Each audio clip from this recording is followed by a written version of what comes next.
ચલાલામાં બીજા દિવસે પણ મેઘરાજાનું રૌદ્ર સ્વરૂપ. ગીર પંથકમાં ધોધમાર વરસાદ. ધારી તાલુકાના ગીર પંથકમાં બીજા દિવસે પણ મેઘરાજાએ રુદ્ર સ્વરૂપ ધારણ કરતા ચલાલા સહિત અનેક ગામોમાં ધોધમાર વરસાદ વરસ્યો.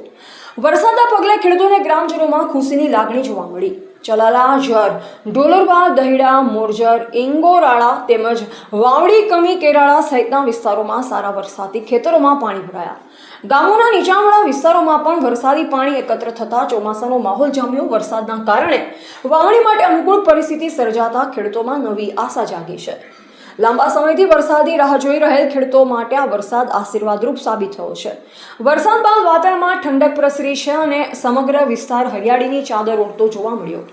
ગ્રામજનોના જણાવ્યા મુજબ આ વરસાદ ખેતી માટે અત્યંત લાભદાયી સાબિત થશે. આગામી દિવસોમાં પણ સારો વરસાદ વરસે તેવી સૌએ પ્રાર્થના વ્યક્ત કરી. રિપોર્ટર બિપિન રાઠોડ, ચલાલા, અમરેલી. પગેરવાડા માટે પાણી આવ્યું છે જે 11:30 વાગ્યાથી લગભગ વરસાદ શરૂ થઈ ગયો હતો. અટાણે બધાના ઘરમાં અંદાજિત 4 થી 5 ફૂટ પાણી છે. કેટલું નુકસાન થયું? અટાણે તો ખાવા પીવાની તો સંપૂર્ણ વસ્તુ અટાણે સમાપ્ત પાણીમાં તરબોળ થઈ ગયેલી છે અને માલ ઢોર અટાણે અંદાજિત મારી પાસે બકરા છે, ગાયો છે, અટાણે બધી પાણીમાં ગળે ગળે ઊભી છે. નગરપાલિકામાંથી અત્યારે કોઈ તમારી વારે આવેલું? નગરપાલિકામાંથી બધા સભ્યો આવ્યા હતા રેડી. એણે એની રીતે વ્યવસ્થા કરી. જીસીબી આવ્યું. પાણી ઉપર વરસાદને કારણે પાણી અટાણે બધાના ઘરમાં 6 ફૂટ છે.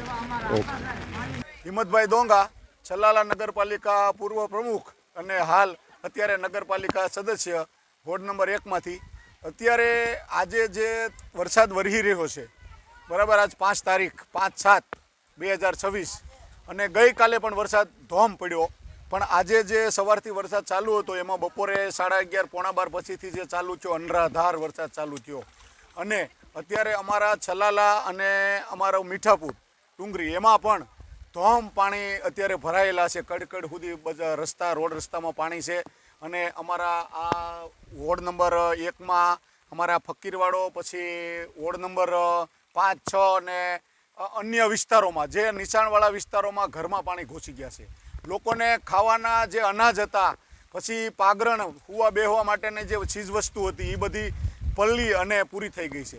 અને અત્યારે એટલી બધી તકલીફ છે. આ લોકોને અત્યારે સ્થળાંતર કરાવ્યા છે અને ઉપર મોરસુપડા ડેમ છે એ પણ ઓવરફ્લો થઈ ગયો છે. એમનું પાણી પણ ચલાલા મીઠાપુરમાં અંદર આવવા મળ્યું છે. એટલે અત્યારે ભયંકર પરિસ્થિતિનું નિર્માણ થતું જાય છે અને ઉપર પાછો વરસાદ ચાલુ છે.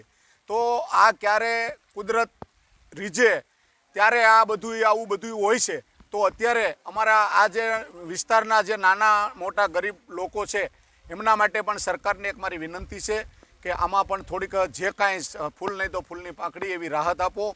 અને આ જે તાત્કાલિક આનું સર્વે કરો, ઘર વસ્તુમાં બધું. અત્યારે આ વિસ્તાર આખો છે એ અત્યારે બધાને કડ ઉપર પાણી ઘરની અંદર પણ છે અને બધાના પાગરણ પણ પલ્લી ગયા છે. અનાજ ખાવા પીવાનું જે બધું હતું એ બધું એક્સ્ટ્રા આ વરહના નબળા વરહના એંધાણ હતા અને બધાએ પોતપોતાની રીતે થોડું થોડું લઈને રાખ્યું હતું, પણ બધું પૂરું થઈ ગયું છે. તો બધાને મારી આ સરકારને પણ મારી વિનંતી, તંત્ર તાત્કાલિક આમાં ધ્યાન દે અને મારી ખાસ રજૂઆત મેં 2 હાથ જોડીને વિનંતી કરું છું કે આ લોકોને જે કાંઈ સહાય થાય એ સરકાર કરે. સ્થળાંતર એનો તો કોઈ માપ નથી, કારણ કે હુડકો નંબર 1, હુડકો નંબર 2, દાનેવ સોસાયટી 5-6 નંબર વોર્ડમાં જે છે તકલીફ, એમાં 5 નંબર વોર્ડમાં તળાવ વિસ્તાર, એમાં બધી ભયંકર. એટલે હું તો આંકડો તમને અત્યારે કહી ન શકું, પણ અંદાજિત મારી ગણતરીમાં ઓછામાં ઓછા 2-3 હજાર લોકોને સ્થળાંતર કર્યા હોય એવું મારું માનવામાં આવે છે. કારણ કે આ ખાલી આટલો વિસ્તાર છે, નાનો એવો વિસ્તાર છે, તો પણ આમાં અત્યારે અંદાજિત 250-250ની આજુબાજુ માણસોને સ્થળાંતર કરવા પડ્યા છે. બરાબર, એટલે તકલીફ બહુ છે. અને અત્યારે તંત્રને મારી ખાસ વિનંતી છે. અસ્તુ, વંદે માતરમ, ભારત માતા કી જય.